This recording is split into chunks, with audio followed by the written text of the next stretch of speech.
Hello dear students, welcome to Kataria pharmacy. So students, कैसे हैं आप सब? आई होप सभी ठीक होंगे।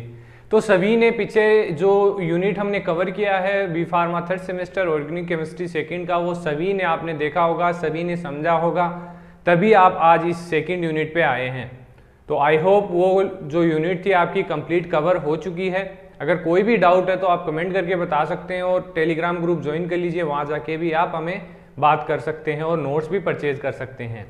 आज के इस लेक्चर में हम स्टार्ट करने जा रहे हैं यूनिट सेकंड। यूनिट सेकंड में हम स्टडी करेंगे, सबसे पहले जो टॉपिक होगा हमारा होगा फिनोल। अब इसमें क्या करने वाले हैं हम, जैसे चैप्टर दे रखे हैं हमारी यूनिट में 3 चैप्टर्स हैं, उन चैप्टर के वाइज लेक्चर लेके आएंगे आपके लिए। जैसे फिनोल का एक कंप्लीट चैप्टर है जिसके अंदर हमें फिनोल का इंट्रोडक्शन देखना है, एसिडिटी देखनी है, effect of substitution on acidity, qualitative quantitative जो टेस्ट है हमारे फिनोल के, और जो फिनोलिक कंपाउंड है उनके यूजेज एंड स्ट्रक्चर। तो कंप्लीट एक ही लेक्चर के अंदर हम देखेंगे, जिससे आपको दूसरे लेक्चर पे जाने की जरूरत नहीं पड़े। तो लेक्चर थोड़ा लॉन्ग होगा, 10 से 15 मिनट का हो सकता है, तो वीडियो को एंड तक जरूर देखना, बीच में इसको बिल्कुल भी मत करना। तो स्टार्ट करते हैं। मेरा मोटिव यही है कि एक ही लेक्चर के अंदर आपका कंप्लीट जो टॉपिक है, चैप्टर है, वो कवर हो जाए। अलग अलग पार्ट्स आप देखते नहीं होंगे तो वो टॉपिक मिस हो जाते हैं आपके। तो स्टार्ट करते हैं। फिनोल, आप सभी जानते हैं कि बेंजीन रिंग के साथ अगर हाइड्रोक्सी ग्रुप अटैच होता है तो उसको हम बोलते हैं फिनोल। फिनोल की स्ट्रक्चर भी लगभग सभी स्टूडेंट्स जानते होंगे कि फिनोल की स्ट्रक्चर बहुत ही सिंपल स्ट्रक्चर है। एक बेंजीन रिंग के साथ OH ग्रुप या हाइड्रोक्सी ग्रुप अटैच होता है तो उसको हम फिनोल बोल सकते हैं। तो इसके बारे में हमें स्टडी करना है। अब जैसे बेंजीन के कोई अदर पार्ट हो सकते हैं, वैसे ही फिनोल के भी अलग अलग सब्स्टिट्यूएंट्स हो सकते हैं और होंगे भी। तो बात कर लेते हैं general introduction. Phenol are aromatic organic compound. Benzene aromatic है तो फिनोल भी एरोमेटिक कंपाउंड होगा, कंटेनिंग हाइड्रोक्सी ग्रुप। जो स्ट्रक्चर में है वही आपको थ्योरी में मिलेगा। अब कुछ बच्चे बोलते हैं सर आप तो थ्योरी लिख देते हो, रीड कर देते हो। रीड नहीं करता हूं मैं, आपको समझाने के लिए मैं यहाँ पे थ्योरी लिखता हूँ, लेकिन मुझे मजा नहीं आता है कि मैं थ्योरी लिखूँ, यहाँ पे लिखने में टाइम वेस्ट करूँ। ऐसे बिना लिखे भी समझा सकता हूँ, लेकिन थ्योरी से आप रिलेट कर पाते हैं अपने आप को, और एग्जाम टाइम में आपको तभी दिक्कत नहीं आएगी जब आपको ऐसे स्टडी करने को मिलता है, क्योंकि आपको कंप्लीट ऐसे ही लिखना होता है एग्जाम के अंदर। अगर मैं ऐसे ही समझा दूंगा कि फिनोल ऐसे होता है, ऐसे होता है, इसमें OH ग्रुप होता है, बेंजीन रिंग होती है, तो उसमें क्या होगा, आपको समझ में तो आ जाएगा, लेकिन लिखेंगे कैसे वो समझ में नहीं आएगा। तो जो एवरेज स्टूडेंट्स हैं उनको भी साथ लेके चलिए, थ्योरी पे ध्यान मत दीजिए, उनके लिए थ्योरी बहुत ही हेल्पफुल है। अगर वो एक लाइन भी उनके समझ में आ गई तो वो इजीली उसको लिख देंगे, स्ट्रक्चर भी ड्रॉ कर देंगे। तो थोड़ा सपोर्ट करो बस, और कुछ नहीं है। Phenol are aromatic organic compound containing hydroxyl group. Hydroxyl group कौन सा होता है? OH group, directly attach to the carbon atom of the aromatic ring या न्यूक्लियर कार्बन। डायरेक्टली किससे अटैच होता है? जो कार्बन होता है बेंजीन रिंग के अंदर। तो ये हमारे फिनोल हो गए। अब 3 टाइप्स के एग्जाम्पल है फिनोल के। इसमें ओनली 1 हाइड्रोक्सी ग्रुप प्रेजेंट है, इसमें 2 हाइड्रोक्सी ग्रुप प्रेजेंट है, इसमें 3 हाइड्रोक्सी ग्रुप प्रेजेंट है। तीनों के नाम अलग अलग होंगे। इसको हम फिनोल बोलेंगे, इसको कैटेकोल बोलेंगे, पायराज गैलोल इसको हम बोलेंगे। ये डेरिवेटिव है फिनोल के ही। इसको IPSC नेम होगा hydroxy benzene 1, 2 hydroxy benzene 1, 3 try hydroxy benzene 1, 2 di hydroxy का मतलब 2 बेंजीन, यहाँ पे ट्राई है तो 3 बेंजीन। बात कर लेते हैं एसिडिटी ऑफ फिनोल। अब फिनोल की जो एसिडिटी है वो किस कारण होती है? क्योंकि फिनोल के ऊपर हाइड्रोक्सी ग्रुप अटैच होता है, तो ये हाइड्रोक्सी ग्रुप इन दोनों के बीच बॉन्ड होता है, तो इसके ऊपर पॉजिटिव चार्ज आ जाता है ड्यू टू जो पॉजिटिव रेजोनेंस इफेक्ट है उसके द्वारा इसके ऊपर पॉजिटिव चार्ज आ जाता है। अब पॉजिटिव चार्ज आ गया तो ये हमारा हाइड्रोजन इसे इजीली रिमूव हो सकता है, क्योंकि ये वीक हो गया। तो उस कंडीशन में हम बोल सकते हैं कि जो हमारा फिनोल है वो बहुत ही एसिडिक होता है। Phenol are acidic in nature due to the positive resonance effect in phenol. R का मतलब है resonance effect. A positive charge develop on oxygen due to positive resonance effect thereby register reduce hold on hydrogen, जिससे क्या होता है, ये देखिए इसके ऊपर पॉजिटिव चार्ज आएगा तो इन दोनों बॉन्ड के बीच जो स्ट्रॉन्गनेस है वो कम हो जाएगी, वीकनेस आ जाएगी। तो ये जो हाइड्रोजन है हमारा इजीली कोई भी कंपाउंड के साथ बाउंड करने के लिए तैयार हो जाता है। तो यही होता है वीक एसिड। पहले थ्योरी देख लेते हैं, देन आगे उस पे जाते हैं। Therefore a weak OH bond remove hydrogen as proton, proton के रूप में जो हाइड्रोजन है वो रिमूव हो सकता है, rendering on acidic nature to phenol. यही नेचर, इसी कारणवश एसिडिक नेचर होता है फिनोल का। ये स्ट्रक्चर देखिए, इसमें बॉन्ड का मूवमेंट जो फ्री रेडिकल्स है मूव कर रहे हैं, जैसे जैसे ये मूव करते जाएंगे यहाँ पे डबल बॉन्ड का फॉर्मेशन होगा और यहाँ पर लास्ट जो स्टेप होगी उसमें पॉजिटिव चार्ज आ जाएगा। तो ये जो बॉन्ड है हमारा वीक हो जाएगा, इजीली प्रोटॉन को डोनेट कर देगा। Phenol are more acidic than alcohol and less acidic than carboxylic acid. ऐसे पॉइंट आपको याद रखने हैं कि जो कार्बोक्सिलिक एसिड है उसकी एसिडिटी एल्कोहल से ज़्यादा होती है और कार्बोक्सिलिक एसिड से कम होती है। बात कर लेते हैं हम effect of substituent on acidity. क्या इफेक्ट होगा, कुछ नहीं है, ज़्यादा सेम ही है, एसिडिटी से रिलेटेड ही है इसके अंदर। तो देख लीजिए, the high acid strength of phenol is due to the presence of the electron withdrawing group on aromatic ring. जो हाई स्ट्रेंथ होती है एसिड की फिनोल के अंदर क्यों होती है, क्योंकि इसके ऊपर इलेक्ट्रॉन विड्रॉइंग ग्रुप प्रेजेंट होते हैं। जैसे हाइड्रोक्सी ग्रुप है वो इलेक्ट्रॉन विड्रॉइंग ग्रुप हो गया, जहां से हम इजीली इलेक्ट्रॉन का विड्रॉ हो जाएगा हाइड्रोजन के through. Thus electron from the phenolic ring are taken away by the electron withdrawing group.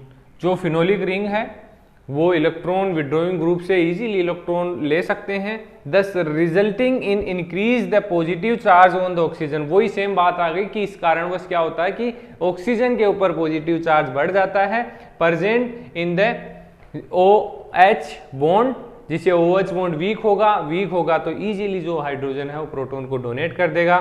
The removal of proton become easier with an increase the positive charge. Electron का remove होगा और positive charge बढ़ेगा oxygen के ऊपर, and दस the acidity of phenol is increase, और acidity of phenol increase हो जाएगी। अब देखिए कि कौन कौन से कंपाउंड की जो एसिडिटी है वो सबसे कम होगी। अब यही तो बात हमें करनी थी, कौन कौन से सब्स्टिट्यूएंट्स हैं जो बेसिकली एसिडिटी को इफेक्ट करेंगे। तो नॉर्मली अगर मिथेन ग्रुप प्रेजेंट है तो उसकी एसिडिटी थोड़ी कम होगी, देन OH ग्रुप जो हमारा फिनोल है उसकी उससे कम होगी। अगर उससे Cl जो हमारा हेलोजन अटैच हो जाएगा तो और कम हो जाएगी, 9.2 एसिडिटी हो जाएगी एसिड। और अगर NO2 ग्रुप अटैच हो रहा है तो उसकी सबसे कम, जो ये सबसे कम हमारा फिनोलिक कंपाउंड है, इसकी एसिडिटी सबसे कम होगी। तो ये increasing order of acidic strength. अब बात कर लेते हैं टेस्टेज की। टेस्ट कौन कौन से हमें परफॉर्म करने हैं जिसके थ्रू आइडेंटिफाई कर सकते हैं फिनोल्स के बारे में। तो अब हम बात कर लेते हैं क्वालिटेटिव टेस्ट ऑफ फिनोल्स।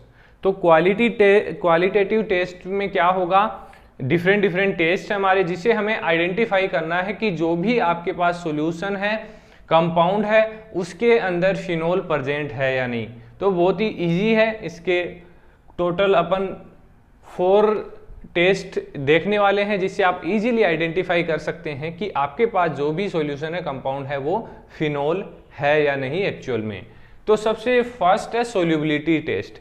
अब की जो हमारा फिनोल होता है वो सोडियम बाइकार्बोनेट के अंदर डिजोल्व हो जाता है, मिक्स हो जाता है, इजीली सोल्यूबल हो जाता है, तो उसलिए हम इसका यूज कर रहे हैं सोल्यूबिलिटी टेस्ट का। इसके अलावा सोडियम कार्बोनेट के अंदर सोडियम हाइड्रोक्साइड के अंदर हमारा जो फिनोल है वो इजीली डिजोल्व हो जाता है। बाकी कंपेयर करें तो सोडियम कार्बोनेट, सोडियम बाइकार्बोनेट, इनके अंदर डिजोल्व इनसोल्यूबल है, सोल्यूबल नहीं हो पाएगा। तो इस कंडीशन में हम सोडियम हाइड्रोक्साइड का यूज करेंगे सॉल्यूशन का और उसके अंदर हम डालेंगे फिनोल।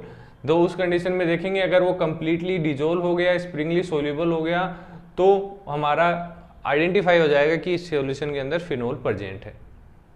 तो ये टेस्ट हो गया। Phenol being weakly acidic in nature are soluble in sodium hydroxide but not in sodium carbonate and bicarb. इन दोनों में सोल्यूबल नहीं है। बेसिकली ये नाम आपको याद रखना है, ये नहीं भी रखे तो चल जाएगा। Thus a compound may be a phenol if it is insoluble or springly soluble in sodium hydroxide। ये फर्स्ट टेस्ट हो गया हमारा। सेकंड है फेरिक क्लोराइड टेस्ट।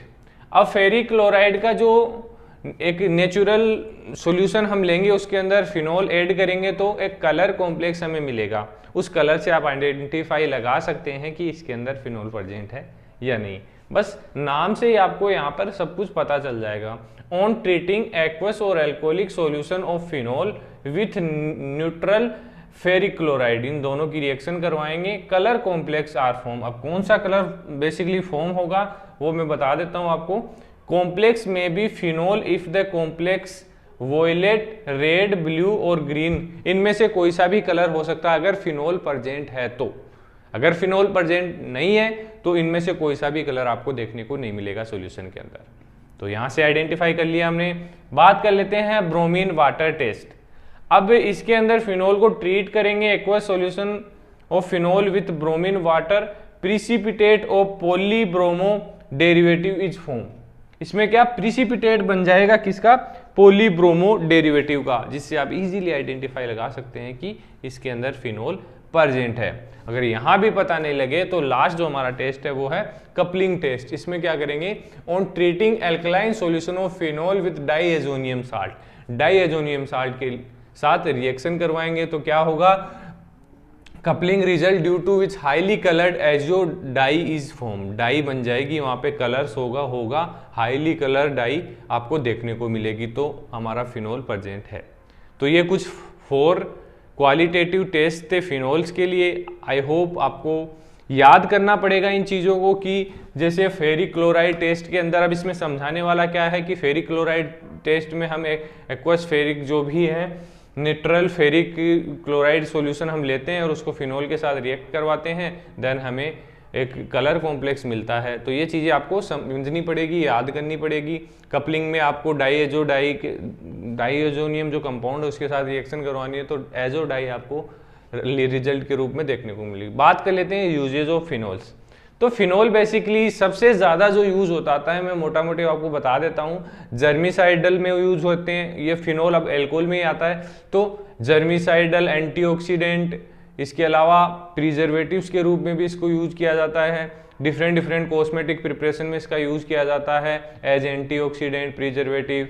और अब कॉस्मेटिक्स में यूज किया जाता है, मेडिसिनल में यूज भी इसका होता है फार्मास्यूटिकल कंपनीज में। तो यही है, इसके अंदर यही लिखा हुआ है, in industry phenol are use as antioxidant, chemical intermediate, disinfectant, tanning agent, photographic developer and additive, lubricant and gasoline, germicidal, paint and glue make use of phenol. Phenol is also used in manufacturing of cosmetic and some pharmaceuticals. तो ये कुछ usage हैं, main usage आपको याद रखने हैं जिससे आपको एग्जाम में दिक्कत ना आए। अब बात कर लेते हैं, कुछ कंपाउंड्स हमें दे रखे हैं फिनोलिक कंपाउंड जिनके बारे में हमें स्टडी करना है, जो पीछे लेक्चर्स में हम स्टडी कर रहे थे, जिनकी स्ट्रक्चर और यूजेज हमें बेसिकली स्टडी करने हैं। तो फर्स्ट कंपाउंड है हमारा क्रेसोल। क्रेसोल क्या होता है, हाइड्रोक्सीटोलुइन भी इसको हम बोल सकते हैं, क्या, हाइड्रोक्सीटोलुइन, क्योंकि स्ट्रक्चर ही इसकी टोलुइन की तरह होती है। Belonging to the family of methyl phenol, methyl phenol की जो फैमिली है उससे बिलोंग करता है। इसकी जो फॉर्मूला होगा C7H8O, ये इसका फॉर्मूला है। ये स्ट्रक्चर हो गई OH, यहाँ पर मतलब फिनोल आ गया और CH3 जुड़ गया इस पे, तो ऑर्थो क्रेसोल 2 मिथाइल फिनोल, ये स्ट्रक्चर हो गई क्रेसोल की। देख लेते हैं इसके यूजेस। यूज देख लीजिए, they are use as germicide, वही सेम जैसे हम फिनोल पढ़ रहे हैं तो जो फिनोल के यूजेस हैं वही इनके कंपाउंड्स के यूज होंगे। तो they are use as germicides, they are use as disinfectant and antiseptic, even in low concentration में बेसिकली इसका यूज किया जाता है। They provide anti bacterial and anti insecticidal properties to creosote, ये मतलब इसके अंदर एंटी बैक्टीरियल और एंटी इंसेक्टिसाइड प्रॉपर्टी भी होती है। तो मतलब देखिए कि 3-4 जो नेम है, एंटी बैक्टीरियल, एंटीसेप्टिक, डिसइंफेक्टेंट, ये आपको याद रखनी है और यही फिनोल्स के यूजेस हो गए। बात कर लेते हैं रिसोर्सिनोल की। तो रिसोर्सिनोल भी एक डिफरेंट कंपाउंड है फिनोल का। Resorcinol is a 1,3 isomer of benzene diol having following molecular formula. ये मोलिकुलर फॉर्मूला है रिसोर्सिनोल का C6H6O2। तो स्ट्रक्चर देख लीजिए, डबल OH यहाँ पर अटैच है इसके अंदर, रिसोर्सिनोल बेंजीन 1,3 डाइओल, डाइओल इसके अंदर अटैच है, 2 अल्कोहल ग्रुप हाइड्रोक्सी ग्रुप इसके अंदर अटैच हैं। यूजेज क्या होंगे? यूजेज लगभग सेम होंगे। It is use for the manufacturing of resin, plastic, dyes, medicine and other organic chemical compounds. Use as antiseptic disinfectant in topical products के अंदर antiseptic disinfectant के रूप में इसको यूज किया जाता है। लास्ट है हमारा नेप्थोल्स। तो नेप्थोल का नाम आते हैं, आप याद रखना, डबल बेंजीन का कॉम्बिनेशन है। डबल बेंजीन पे एक हाइड्रोक्सी ग्रुप अटैच होगा। नेप्थोल्स इवन 1 नेप्थोल और 2 नेप्थोल, ये 2 टाइप्स के होते हैं। 1 नेप्थोल मतलब 1 कार्बन पे हाइड्रोक्सी ग्रुप अटैच होगा, और अगर 2 नेप्थोल है तो 2 कार्बन पे हाइड्रोक्सी नेप्थोल अटैच होगा। And naphthalene derivative having the molecular formula C10H8O, ये इसका मोलिकुलर फॉर्मूला है, ये स्ट्रक्चर हो गई। इसका नाम तो याद आते हैं आप, डबल बेंजीन 1 या 2 पे हाइड्रोक्सी ग्रुप याद आ जाएगी easily. They are use for manufacturing dye and dye intermediate. They are also use in other area of chemical industries. उसके अलावा वो यूज भी आप लिख सकते हैं जो पीछे आपने यूजेस देखे हैं। आई होप जो फिनोल से रिलेटेड जो भी डाउट्स थे आपके इस लेक्चर में कंप्लीट हो चुके हैं। अगर इस टाइप का लेक्चर आपको चाहिए कि कंप्लीट चैप्टर एक ही लेक्चर में चाहिए आपको, तो कमेंट करके हमें बता सकते हैं, क्योंकि हम पहले एक एक पार्ट हम लेके आते थे आपके लिए। पता नहीं अब उसके अंदर आपको समझ में आता था या नहीं, तो इसके अंदर आपको सेपरेट सब कुछ फिनोल से रिलेटेड इसी लेक्चर के अंदर मिल जाएगा, तो आपको आगे के लेक्चर्स देखने की ज़रूरत नहीं पड़ेगी। ऐसे हमारे जो क्या है कि जैसे किसी यूनिट में 3 लेक्चर्स हैं, तो 3 लेक्चर्स में ही अपना जो एक यूनिट है वो कंप्लीट हो जाएगा। तो इजीली आप एक बार एक वीडियो देख लिए आपको समझ में आ जाएगा। तो मिलते हैं नेक्स्ट वीडियो में। शेयर ज़रूर कर देना अपने दोस्तों को। Thank you.